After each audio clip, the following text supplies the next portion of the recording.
everyone, and welcome to a new series here on the channel. As obviously it's Saturday, August 3rd, which will mean the new game is officially out.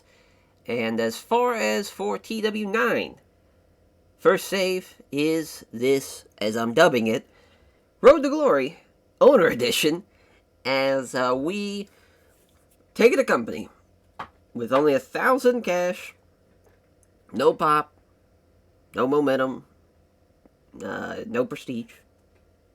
Trying to make it into a global phenomenon, maybe. Or maybe we'll make a whole new company once we get enough money and we just go on our own little path.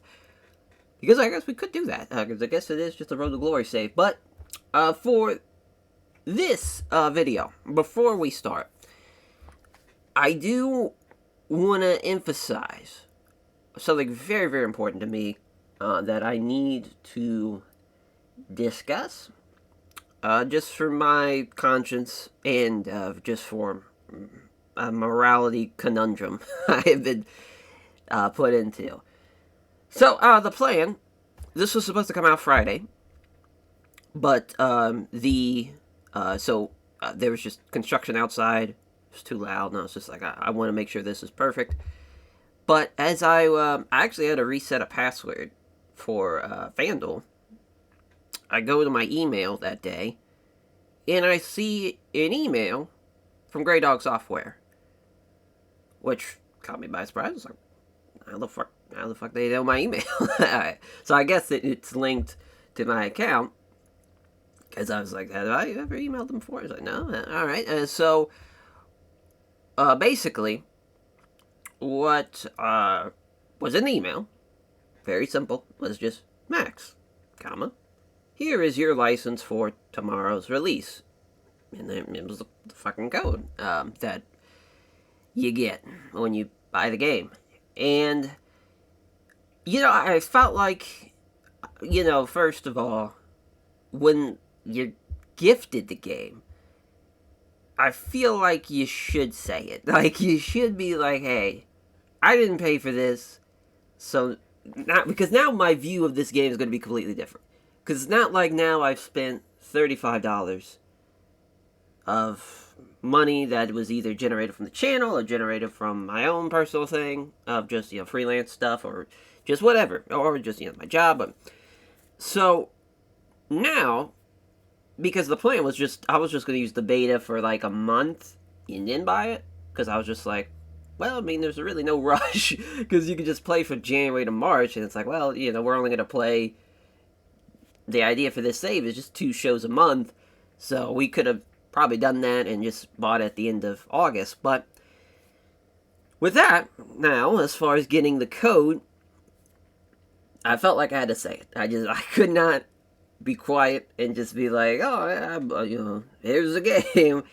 It definitely was not gifted or anything like that, but now, as far as that's, I'm just at a torn spot with that. I know this has now turned into a bit of a rambling about it, but because one, it is nice of them to be like, hey, this guy, he books a shit ton of stuff. Let's help him out, or whatever, as far as, let's give him a free fucking game. Cool. But, I'm thankful for them, as far as that is a very nice gesture. I'm not going to be an idiot and not take it. But I do feel that now, when kind of presenting the game, and if something happens, it's not going to upset me as much as it did in like TEW 2016 or TEW 2013. Yeah, because I did have... Oh, no, I didn't stream on 13. Oh, yeah, TEW 2016, TEW 2020. There we go. Those two, because I did purchase those games. And so I just felt like I had to get that off my chest. So now we can start with the actual video. Here we go. Take 2. Alright. Now we're starting with this save. The Road to Glory save here on the channel in the Seaverse. Which of course meant we get to start a new company. And for this company, we are Sin City Grappling. Commonly known as SIN. Because that's just basically what our abbreviation would be. We're not going to be SCG, we are Sid. As Sid, the promotion is basically, it's hosted at the Fight Capital World, Las Vegas, Nevada. It's this new promotion that is a hearkening of a lot of things that I absolutely love. First of all, the presentation and kind of the idea behind it is it's meant to kind of be weaved in through Pancrase, mid-2000s Ring of Honor Pure Rules, early UFC, kind of early mid-90s UFC, and also the movie Bloodsport. Not the promotion, but the promotion does work out as well. But basically, it's this damn near barbaric environment, but it is a ring. It's a ring with ropes and buckles, and it's not like a flat mat like in Bloodsport at the Kumite, which we will do a Kumite show, because of course we will, where it is just a mat. There, maybe we'll have a ring post, but there won't be any ropes, so people can still, because the idea with this is the striking's legit, but the grappling's will work. It's kind of what UWFI used to do. People have said Pancrase was kind of like that, but I don't know. I'm still torn. There's also, the early Pride stuff was fixed too, so it is what it is. But for this kind of environment, I wanted it to be a bunch of love childs that I have in the things I just mentioned, put into one thing, and outspot this out in Sin City Grappling. Now, another thing that we kind of want to harken on, because it is going to be a bit of a talking point, is I want to have betting lines for each match. Still not exactly sure how I'm going to do that, but it is going to be a talking point, for sure. And as far as for this company, I'm very, very excited to see how it's going to play out, because it's something I've always kind of wanted to do. I did it a little bit with the UWFI Real World Draft Save that we did for a cup of coffee. But now, going into the Seaverse, now I feel like I can just go fucking crazy with it, because, people aren't real. Yeah. Now, luckily for us, though, our roster, I'm very, very pleased with how our roster's played out. Because with the roster, I wanted, obviously, people that had a legitimate martial arts background, whether it's in karate, taekwondo, kickboxing, judo, even, grappling-wise, Brazilian jiu-jitsu, as far as just catch wrestling in general, amateur wrestling, any type of legitimate form of martial arts is basically what we were looking for. And I think we did, Muay Thai. I forgot about Muay Thai, because Muay Thai's fucking awesome. So that is pretty much what we have here. There's a lot of guys that have a legitimate background, which we'll run through the roster here in a bit. But I do want to talk about here as far as the rules for the environment. It's 10-minute time limit. We'll bump it up when the time comes. Right now, 10 minutes time limit. So it's basically one round, 10 minutes, but there's no rounds. It's just a match. No close punches, no groin shots. You get one rope break in that 10 minutes per person. Other than that, again, strikes are legit. Besides, there's a couple of finishers that, if somebody's, picked to win, that the public doesn't know. We do have some people doing some crazy shit, because I want people to be able to use the ring much like MMA fighters use the cage as a weapon, or I guess an arsenal to their weapons, as far as being able to be a launching pad for some of their kicks and stuff. And we've done that with our buckles and our ropes. One guy's to be able to spring off of them. One guy's to even bounce off of them, to land moves, jumping off the middle rope, even the top rope in some fucking crazy occasions. But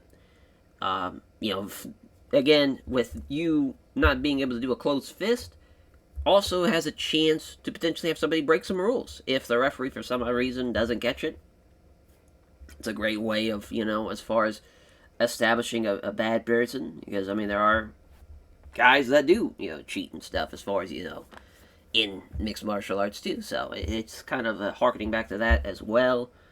But yeah, as far as that is pretty much the idea. The shows, they're basically all going to be numbered, at least for the first, I want to say 10. They're just going to be Night of Sin 1, 2, whatever. But for this, because we're in Vegas, I want to be able to do kind of like a taped environment. So we're going to do 2 shows a night. Nights 1 and 2 will obviously be the first 2 nights. And with that, it's going to come down to how we're going to kind of flow with that. Because the reason why I kind of thought about that is because guys are getting paid, they get a bit of a percentage drop when it's double nights. So they basically work for 25% off, which is kind of weird to phrase it like that, but I guess that's just the easiest way to go about it. But yeah, that is the plan. There's no belts because, again, why are we crowning a champion when we're just starting? We don't know who's going to be who, like, as far as... And a big thing you're going to see is basically wins and losses are the only thing that matters in this. There's not going to be, like, any interference. I mean, these are just straight up fucking fights, but they're not called fights, they're just called matches. It's a work. But at the same time, there's going to be elements where guys are going to kick and hit the shit out of each other. It would be, the work shoot style, it's such a conundrum. Because for me, as someone who loves mixed martial arts and someone who loves pro wrestling, it's a match made in heaven a lot of times. Because it's like, fuck, I would love to see pro wrestlers do MMA stuff like that. That sounds like a cool idea. And, I love UWFI, I love battle arts, I love just, kind of any type of shit like that. And then, obviously, with kind of the, with the birth from UWFI into Pancrase, and then from Pancrase to fucking Pride, and it's a whole lineage of things, and it's again crazy that Satoru Sayama is kind of like the beacon point, and him and Nobuhiko Takada, and all these guys. Obviously, Inoki fighting Muhammad Ali is kind of what you could say birthed the idea of MMA, and what happens when you take a style of wrestler versus a boxer and throw them in a ring and see who comes out as a winner. And that's kind of the idea we have for this. I want guys represented from all different types of styles competing against each other, so we can see if judo is the better technique, or I guess profession, or martial art, I guess that makes the most sense to say, than kickboxing, or Muay Thai, or Taekwondo, again, harkening back to those things, and also having them compete with grapplers, guys that have Brazilian Jiu-Jitsu backgrounds, or amateur wrestling backgrounds, and it should be a fun experience, because again, that's kind of what the early and mid-90s UFC was kind of all about, was taking guys that they were part of one discipline, and they were able to utilize that one discipline against the other guy who had his main discipline. But obviously now MMA is now exactly that, mixed martial arts, where everybody is just trained in everything. But yeah, that is basically the overhaul of what Sin is and what Sin City Grappling is all about. Now, with this save, though, there is something a little different in that it is going to be, we're going to have 2 random rolls here in our first year. First one is just going to be to kick it off. So, and by this random roll, basically, let's see. We're going to have to probably fix how this looks. There we go. So, these rolls, basically, I don't want to go through them all because I want to keep them a surprise. There's 101 of them. There's lucky rolls, company rolls, bad rolls, attributes, booking boosts, noble boosts, stuff like that throughout the gimmick. And also, there's a little save sheet, rather. So basically, our name, our date, which is January 10th, 2022 for the game, best event, best match, and with every achievement, we'll get 10 booking points. So produce an event card of 25. We'll get 10 points for that, and so on and so forth. And also, booking, for matches, we'll get a roll if we get a match that's 50 or more, 75, 90, 99. If we have a wrestler in our company debut in the Power 500, if, break into the top 25, top 100, 50, 10, if we're involved in a 100% rated angle, and if we book a 100% rated show. This, I didn't know what to put it as. Basically, we were going to win, that's right, win the show of the year. That's what it was. Win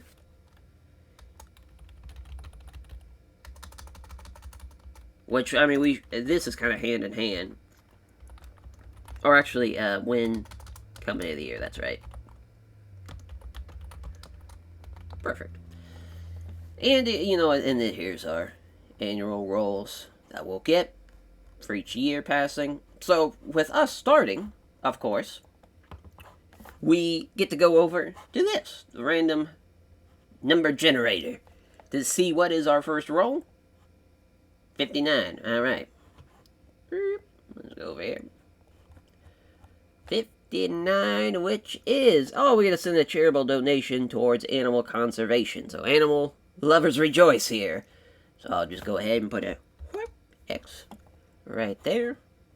Just fold it. Put it there in the middle. There we go. So I remember. You guys can see it. Let's see. And bring it over. There we go. So yeah, that is our first one. So we'll just now again go back over to fucking TEW. And we'll go down to investments, charitable donation, animal conservation. Because we only have a $955. We'll be nice and do $255. There you go. I feel great. No response. So there's no benefits, but hey, I feel good about it. So now we got a cool 700 going into the show. So that's just great. So our roster. Big thing that I wanted to do was change these pictures, because obviously if you saw the beta stream that we did last week, as far as there it is. Okay. This was what the pictures that you get look like. Pretty small. So, immediately was like, alright, everybody we sign, we're changing their pictures and fixing that. So, we did just that. We did kind of the SAMP GIF style, where it's in the picture here. So, this is exactly what we wanted. Zoomed in, you can actually see the fuckers. Awesome. So, with each person on the roster, too, what we're going to have is this is going to kind of get changed around. We're going to keep this logo of Sin. We might move this up here to the top right, because it is the card. It's the card suits, as far as not even suits. It's the suits and Jack, Queen, King, and Ace. So I feel like, because obviously a poker card and a playing card has that in the top right, so I figured that would be a kind of cool idea to do. And here on the bottom is what's going to be different for everybody. We're going to have their win, loss, and draw record, and it's going to be updated, obviously, after each fight. So you'll be able to not even have to remember as far as what their record is, because you're just going to see it in real time. So our first, since we're already talking about him, Blackwell, the Burning Bush, from Australia, which we have a lot of people from a lot of different places. We have a couple of people from Australia. Nigel Sevenson's from Sweden, I want to say. No, I'm forgetting. Yeah, I think he's from Sweden. Michel Bernard's French, a couple of Japanese talents, a couple of American talents. So we got people from all over the world. With Blackwell Bush, he's kind of more just your traditional, kind of your catch wrestling, a little bit of just kind of modern pro wrestling technical guy. As far as his finishers are more so suplexes, not so much submissions. But as I say that, he does have a running big boot, and he's got an inverted clover leaf as his finish, which is called fuck, I forget what we called it. Damn it. As it was good. It was something with like maybe it was the brush fire. It was something weird, but obviously because it's a MMA type of promotion, they don't have like gimmick names or finishers. It just is what it is. So that's his finishers. More so of a traditional wrestler in a lot of sense. Really is Blackwell Bush. For classic Kerry Fry though, another Australian, good athlete. Good athlete is able to do a whole lot of technical stuff, but also can brawl a little bit. His finishers are the Deep Fryer, which is, I believe, a headlock, or not a, oh no, that's somebody else. Let's see, let's go back to the Deep Fry. And, it's an implant DDT, which I thought was kind of cool, to be able to do a DDT in a shoot fight, so we stuck with that, and a heel hook as well. So, mainly everyone's going to have either a striking finish, a grappling finish, submission finish. Some have multiple submission finishes, some have multiple grappling ones. It's kind of it's a case-by-case basis for a lot of them, but another kind of traditional wrestler, kind of a perfect guy for, Blackwell Bush to fight, and, they're 4 pounds difference in weight, too, so I just feel like they're kind of a destined kind of matchup there, especially for the first night. Esteban Pena. When I saw that his first love was judo, and he was a fucking world champion as a junior in judo, immediately was like, I have to have him. He is our highest paid guy on the roster because of that.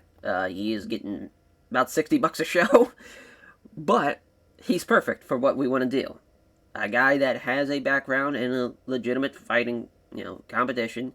Perfect. Absolutely perfect. Goro Hatamoto. Basically, your pseudo young lion who is able to do a lot of nasty strikes, painful looking holds, is looking to also he does the hot shot too, which is kind of crazy. Again, that's another thing where I was like, man, if this was a shoot and somebody picked somebody up and dropped them right on the fucking ropes, that's a hell of a finish. So we kept with that. We also gave him a grounded knee flurry, which is kind of crazy, a rolling knee bar, and a cobra clutch as well. So he's got 4 different finishers. A little bit of everything. Ground strikes, finish where he just drops them on their fucking neck onto the ropes. Fun stuff. Jules Knight. Now, Jules Knight is our lightest competitor at 5'11", 216. But as far as being from Oklahoma, bit of an amateur background behind him. Technically pretty solid. We gave him a rear naked choke, but also a scissored armbar, which is pretty crazy. As far as the scissored armbar is perfect for what we're trying to do. As far as for a guy that's pretty small, so that's why we gave him like rear naked chokes and scissored arm bars and a springboard forearm as well. So him to be able to be very, very quick in there and use his speed and velocity gets him wins, since he's going to be giving up some weight to a lot of guys. He is one of the youngest guys, and he's one of the few Americans we have too. Kato Morimasa, rather. Actually, in Seaverse, his name is Morimasa Kato, as you see, but I felt like Kato Morimasa made more sense. Man has a lot of training in mixed martial arts, but he's judo kind of is his main practice, and a guy that has obviously a lot of experience, 18 years, with a judo background. I wanted to give him a rolling leg lock, which is a Monty roll, and a kind of choke, which is perfect for kind of what he's wanting to do, and a choke sleeper as well. So that's basically, again, kind of harkening back to a rear naked choke, but he's got the body scissors as well. And he's able to do it standing, too, with that choke sleeper, so I kind of thought that was a good idea. For Kato Morimasa, Kiyoshi Kawamura, former MMA fighter, and a guy who has a scar on his face because of a fucking brawl in a bar. He's fought in no-holds-barred competitions in the Japanese underworld. He's been an MMA fighter, sure, losing record, but fuck, better record than half these guys, because they haven't been in there. They haven't fought somebody for real. perfect for what we want to do. MMA crossover, pretty big guy as well, 6'2", 252, which is kind of crazy. And his finishers are just brutal. First of all, arm triangle, so he can get a finish off of that on the ground. Hammering elbow smashes. That sounds disgusting. Repeated knee drives as well. So he's looking to get you down on the mat and just ground and pound the fuck out of you. But also, he's going to put you up against the ropes, into the ropes rather, hanging off the middle rope and that rope drape DDT. Which, again, if we're thinking of this as a shoot, that's a hell of a finish. Dropping somebody head first onto the mat. And, as far as for him, he's obviously going to be somebody that we're going to hearken to a lot because of his experience. We'll see how he does. And Marcus Mahan, who is also Dingo Divine in the C-verse, but we went by his shoot name here, the Suplex Master, Marcus Mahan. Australian, again, obviously with his suplexing, and he has judo stuff as well. So think of Taz in the ring, a guy that has a judo background, and obviously we gave him the Katashime because of that. We have a Exploder suplex and the Southern Light suplex since he's from Australia. I thought that was kind of clever that they did that in the game, which is obviously a Northern Light suplex. We might even give him a Southern Lights bomb, give him the fucking chop somebody on their goddamn head. But a very fun guy to have on the roster. He is 41 now, so we'll see how long he lasts. But obviously a guy that is pretty big too. Again, 6'2", 238. That's kind of the biggest guys we kind of have. We have a couple of guys over 250, but for the most part, a lot of these guys are around the 240, 220 mark. There's me, which, of course, having to make myself, it's kind of funny, the AI version of me kind of looks like a white Tony Khan. That was not on purpose. It just kind of happened. My beard is a lot more grown in, and my hair's a little bit more crazy. It was kind of weird. The construction person, when he knocked on the door, said I looked like Hugh Jackman, which was the greatest compliment I'll ever have in my life. But that's because my hair's just kind of a little long in the tooth. The beard's kind of long in the tooth as well. I guess I'm looking like Wolverine right now. But obviously for me, I'm not getting in the ring. Not in this environment. Jesus Christ, I'd get the shit kicked out of me. But basically what I am is the color guy, the personality of, like, being the pseudo person that's like, hey, I wouldn't say I'm the person, the liaison between the commission. I'm basically what Hunter Campbell is in the UFC right now. It's kind of the idea, is what I was trying to go for. But also being able to commentate too, because, well, I figured if I had to be a commentator, I wouldn't probably be a play-by-play guy. I would probably be better as the color guy, so it went with that. So our skills, because it is a Road to Glory, we got, for wrestling ones, you get 750, but I was like, that's a little too much for me because I'm not going to be working. So I went with something different. I went with, I believe, 300, which is not a lot at all, but we just put it on charisma, microphone acting, and psychology. And our booking skill, it's 20. Put at 20, which might be too low. We'll see. As far as I probably should have tested that out, because booking skill is pretty important, but we'll see. We shall see. And then for Michel Bernard, as far as the daughter, the pain, as far as, again, another Australian, but he's got a French background, French heritage. A guy that's an old school hooker, if you will, has a judo background as well, so he's able to throw guys, able to hook guys. Kind of perfect for our style. We'll go to company status as far as, because again, we're going to look at his moveset. With the cross arm lock and an STF. I thought about doing like I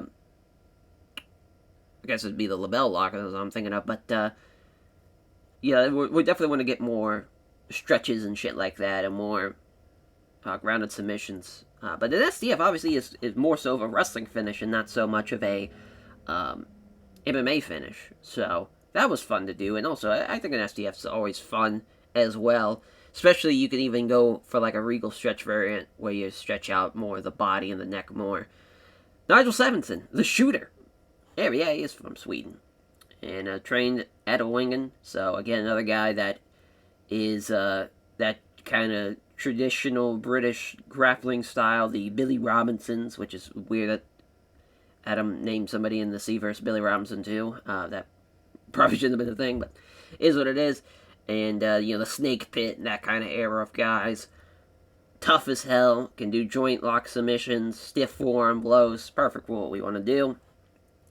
Is he's got a hyper-extended arm lock, he's got a running knee drive, and a middle rope forearm smash, which I like a lot. Basically, if you have him winning a match, I want him to do a middle rope forearm smash to somebody in the back of the head, or even to when they're grounded even. Like, there's so many different things you can do off the middle rope in a shoot environment when you think about it like that, and that's going to be exciting to see. Ray Gavello, as far as the young San Diego native, as far as he's breaking in here, tremendous athlete, got great amateur wrestling background at college level, had a enviable win-loss record. With that kind of grappling level, suplexes for sure. 230 though, a little on the smaller side compared to giving up probably 20 pounds, 30 pounds of some of the other talent.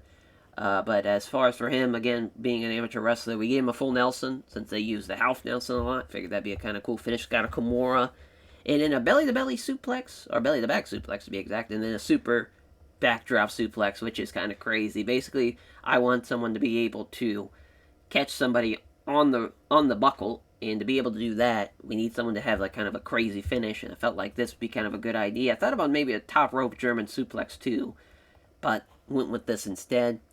Rob Edwards, as far as the human weapon, another Australian, a guy that has also excellent martial arts skills.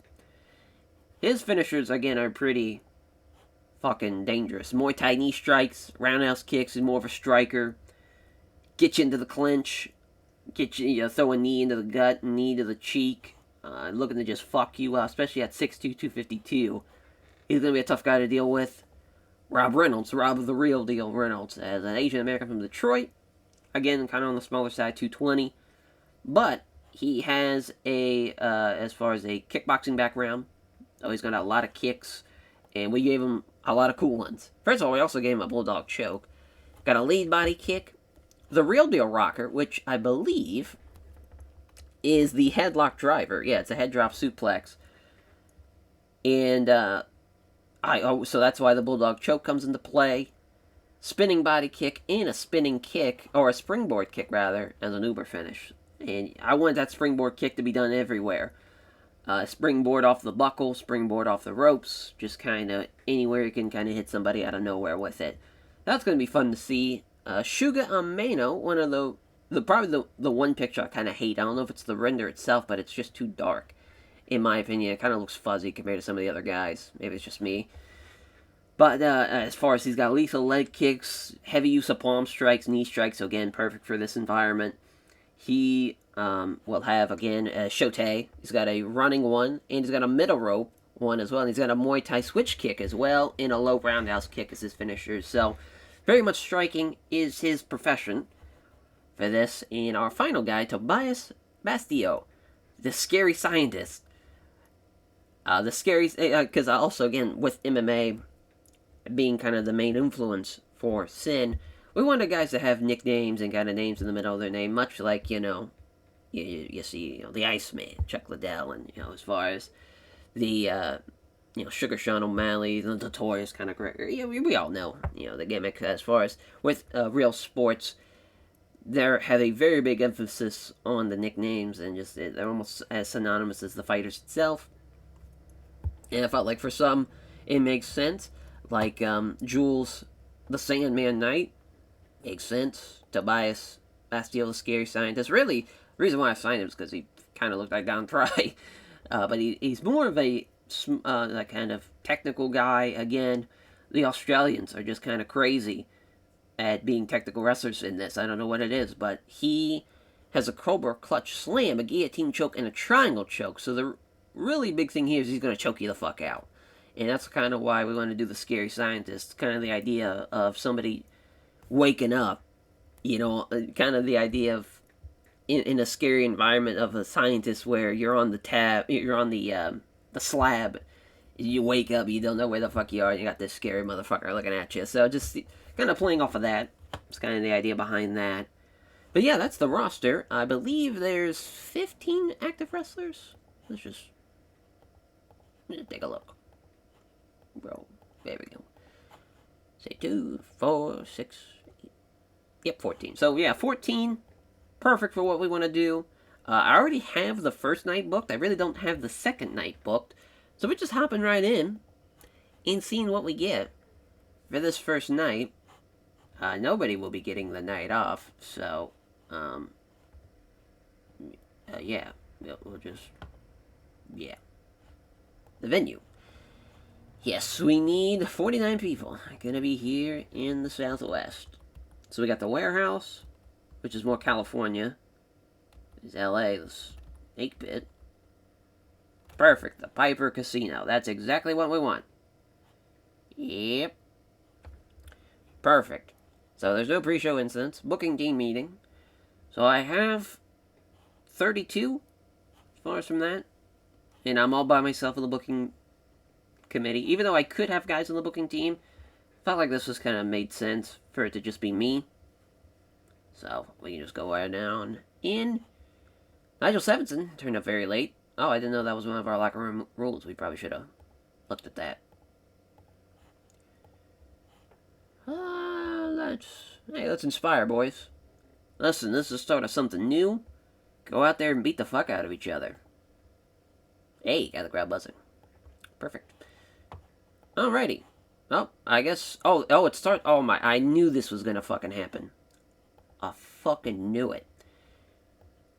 I knew it was gonna fuck everything up. So, Blackwell Bush, Kerry Fry. This is the first fight. Kicking it off. So again, we wanted to make sure. It's called the Sin City match. But it's, no close fist. 10-minute time limit. 1 rope break per person. Submission KO, 10 count stoppage. And time limit draw. The only way it ends. We're going to have a finish. But I'm going to let the game decide. But it's going to go 6 minutes? No, but we'll, 7 minutes. So there we go. So I'm going to have to, hopefully... Perfect. Night 1. Had a feeling that might happen. Of course you can't edit that. We're gonna be a little creative about this. Just put a dot. Night of Sin 1. Perfect. I don't know why it's grayed out. It's weird. I guess it just kind of is what it is. And the second fight, I think I'm going to go with Michelle Bernard and Rob Reynolds. Which is going to go 8 minutes here. I'm hoping for Michelle Bernard, he's 219. Rob Reynolds is 220, so they're perfect for weight and size-wise. Kickboxer versus grappler. Fun style there. That's a fun fight. We'll see how it plays out. And then for Kato, Morimasa, and Marcus Mahan. Which I think this one we're going to have it be a time limit draw. I kind of like the idea of at least having one. And it being a draw to kind of help harken back to, let's see, open, we'll go, so a draw. Is there not a time limit draw? Oh, there it is. Yeah. Now, obviously, a lot of people are probably like, whoa, shouldn't there be, like, a scorecard or something? With this, I wanted to be able to book rematches and return matches pretty quickly. So, basically, the idea is, hey, neither man can beat each other tonight, but maybe down the line we can even have a return match where it's 20-minute time limits now instead of 10. Stuff like that. So, there's that. And then footage of, as far as Kiyoshi Kawamura warming up before the match. Basically what you see a lot of times in combat sports. The guys, working in the back, hitting the bag, shadow boxing, doing what they got to do, getting ready for their big fight. And he's taking on Nigel Stevenson. in the main event, which he will get the win. Yeah, we actually are going to have somebody. We're going to pick a winner in this one. Which is rare, but I think it needs to be done. Well, that's right. It's clean now. It's not decisive. Perfect. Perfect. Alrighty. So, perfect. I figured we would be able to nail that. So, we're good on the booking analysis, too. 5 segments for this first day. And this will basically free up everybody for night 2. So, this is kind of what I'm thinking. Let's run the show. 54. Oh my god, it's backwards. I just now realized that. Oh no, I forgot to change something. Oh yeah, it's yeah, this is okay. I wasn't changing all this. What an idiot. But we see that got a 24. It's not a great segment at all. We gotta start somewhere though. Gotta start somewhere. So now we can have the actual show start exactly how we want it. So 38 with a crowd rating of 0. They don't click. I was a shit road agent. Kerry Friday with a 50. Blackwell Bush, though, gets the win with the inverted cloverleaf. It's a big win. It's hot and rising, though. But the wrestling's great. That's exactly what we wanted, though. Kerry Friday did well. So 47 for Rob Reynolds, getting the win, the Bulldog choke over Michel Bernard. Again, 56-58. Pretty solid shit. Especially for our first ever show. So Rob Reynolds gets the win. Bulldog choke. Love it. So the crowd's getting hot. Let's see how they work with this time limit draw. Oh, okay. So it went well. Still the crowd pretty hot. I'm a terrible road agent again, which we're going to be seeing that a lot, I'm assuming. Segment rating of 44. The crowd is... I mean, there's only like 50 people probably in the crowd, so there is that too. In our main event, oof. Nigel Sevenson was the guy, man. Wow, 53. Arm triangle for Kiyoshi Kawamura. He gets the win in 9 minutes, right before the 10-minute bell. And a tough loss for Nigel Sevenson, though. Very, very tough. Especially for somebody having a 53. And now we know kind of who's our better guys, who's not so much our better guys. So I was hoping Kiyoshi Kawamura was going to be a solid hand for us, a guy that has that legitimate fight experience, but doesn't pay out. But hey, we increased our popularity. Almost got the 50 show on our first night, so that was kind of crazy. But yeah, just the Rob Reynolds Michel Bernard fight, which that probably would be the most compelling one with their styles, how they kind of interact with each other. Because, like Marcus Mayan, that's Judo and Brazilian Jiu-Jitsu for Kato Morimasa, so would have been an interesting contest as well. I guess really it's just kind of crazy that Nigel did as well as he did. Kerry Fry also doing really well. A couple of the better guys lost tonight, but hey, listen, that happens. That happens. So, we got all locker room minutes. Okay, we're good. Okay. So, now, Night of Sin 2. So now we know. Now I know I gotta switch all of my event names. Perfect. So, basically, now we gotta see who kind of fits perfectly for what we want to do now, tonight. So obviously, Gora wasn't used. But he's 6'1", 238. We didn't use Jules Knight. We didn't use Caballero as well. Which I think we will use Caballero. Because, I mean, 21, 22, couple of young guns. Sure, why not? Oh, we won't. Because they're young and as far as young and fiery, if you will. Let's have it go pretty quick.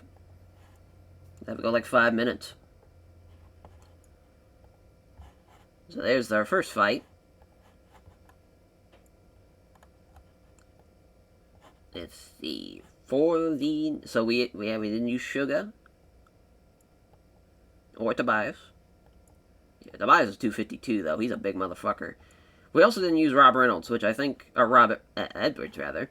So I think that's going to be our main event. And honestly, Rob Edwards seems like an absolute demon. But this is a scary, scary fight here. These are some scary looking dudes. Some of the biggest dudes we have on our roster.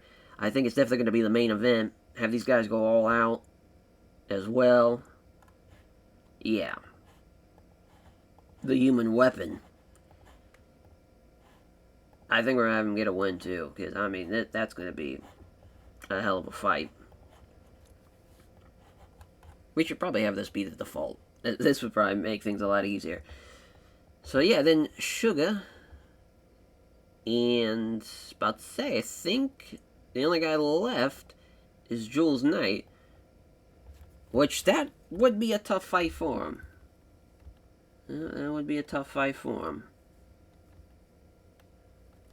I guess we could immediately do the rematch with Mahan as well. But I think, yeah, we'll have Jules Knight. Have him take on somebody who is bigger, stronger, but also at 234, so it's not too crazy. About a 15-pound weight difference. I mean, it could have been worse. He could have been fighting somebody that was 250, you know, like a Rob Edwards or, you know, as far as Tobias. Or even Nigel Sevenson's, you know, 240. So a couple of big dudes in here we got, but not too crazy. You know, 252 being the max, I think that makes sense. Since, you know, UFC's heavyweight limit's 275. So I feel like that's a pretty good baseline. Because of that, though, I think we are going to have Sugar get the win. Because he's bigger. But, actually, let's just let the game decide. Who knows? Maybe Jules Knight catches him with something. We should probably also have these matches go all out. I just now thought of that. Yeah, so, it's 28 minutes. We, about to say, I think, as far as we'll do, what to say, kind of want to have myself trying to have a, you know, as far as, so I'm basically going to be interviewing Marcus Mahan. So, well, let's see, interviewer.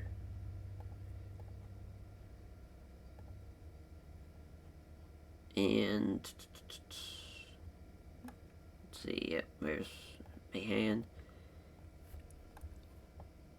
Yeah, we'll have him cut a promo. Perfect. Awesome. So, interviews. And trying to think who would kind of be the perfect guy or perfect way to do this, because I don't want him fighting somebody right off the rip, but also, can he even cut a promo? Is another kind of thing. Let's take a look at his skills. Oof. Yeah, he's a bit of a shit promo, so maybe not.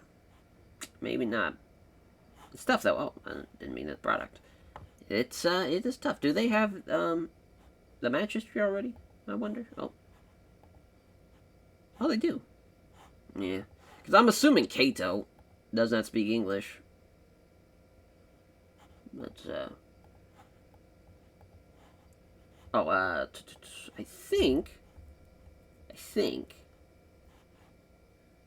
I don't. I was say I thought maybe it was them around there. There's somewhere I remember seeing. I don't know. Hit that again. No, not the gimmick. The character. No. God damn it. Personal details. There we go. That's what it was. That case. Yeah, he's just fluent in Japanese. I'm assuming that's not going to go over well. I mean, we would have a translator, but trying to think who could be his translator. So I guess we could have somebody. Let's see. Is any of the Japanese talent speak English? I wonder. No. Yeah. No surprise there. Oh, I guess we didn't look at Sugar. Oh, okay. Oh no, he's Young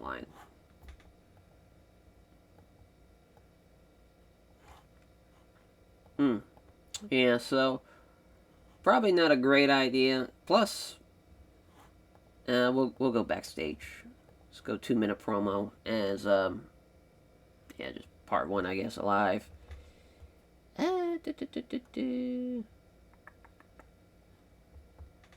Character development. Or, no, yeah, foreshadowing. I think that makes more sense to do foreshadowing.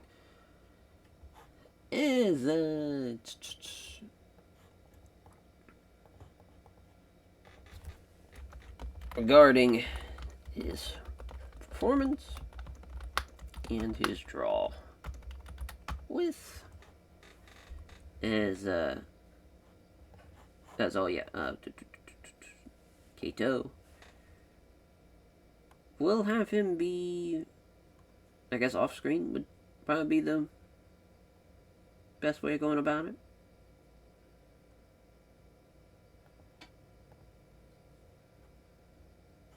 Yeah, that would work. With Kato Uemasa. So a lot going on in a couple of minutes, but we'll see. Yeah, there's really nothing to change here. Yeah, so we're good.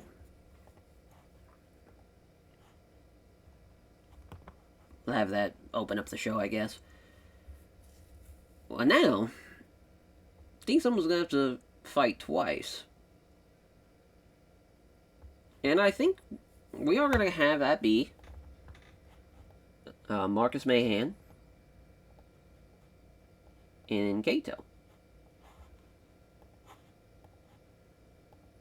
We'll go 8 minutes. So they're fighting for basically 18 minutes tonight. And Kato gets a win. It's going to catch him with the submission. Oh, it's a regular match. I knew I should have put it as a default. I think I caught that. Should probably do that for all. Okay, yeah, that's good. It's good. And that's good. Perfect. Damn, we just got a couple more minutes. Trying to think what else we could do.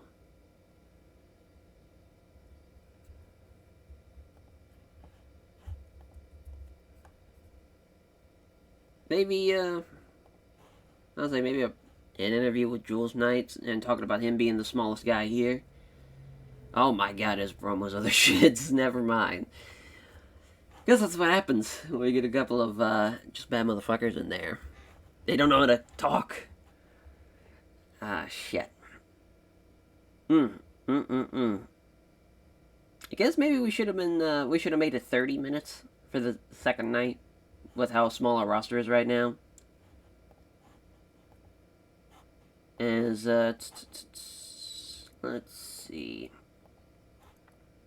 It definitely would be smart to do an angle, because I think 4 fights a night makes sense, because that's basically what we did last time, yeah.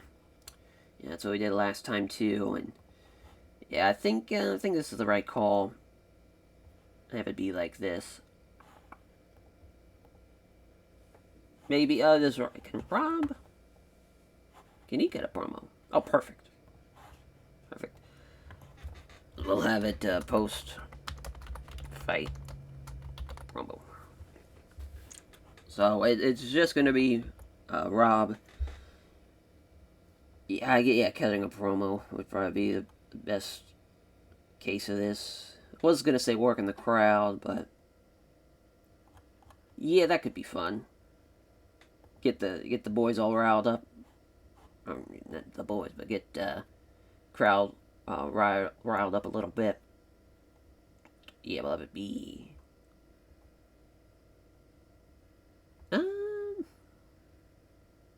Yeah, I mean, I think character development. Let him work as a heel. Kind of what some guys kind of do as far as after a fight. Maybe the guys are booing them, or maybe they got something on their mind. Of Rob Edwards. Shitting on the crowd. Perfect.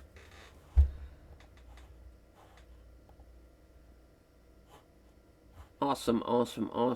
So, yeah, just, as far as feeling the adrenaline after just going to war with somebody, and maybe the crowd's getting a little drunk, a little rowdy, and he's not having any of it. Yeah, as far as trying to shut that shit down in a hurry. So we'll see, though. Oh, yeah, 13. for this one. Brutal.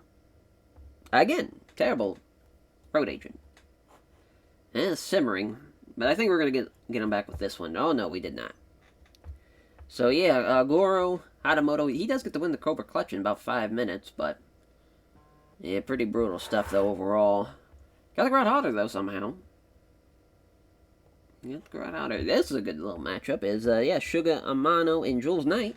57-55 here, with Jules getting the win with the rear naked choke, so he upsets the bigger, stronger man to jumping on his back. Getting the rear naked choke. I love that. I love that. And plus, Suga, I believe, karate background? I already forgot. Suga's, oh, yeah, palm strikes, knees, so yeah. Yeah, maybe, ducks the, shote, jumps on his back. Rear naked choke. Like it. Fun finish. 44 for Kaito Morimasa, rather. And, Marcus Mahan, rolling leg lock. So he gets the win this time around, even though Marcus Mahan did outperform him.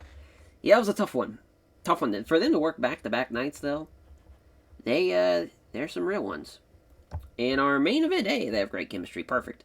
Now, 51, with a 56 wrestling rating, though, Rob Edwards gets the win.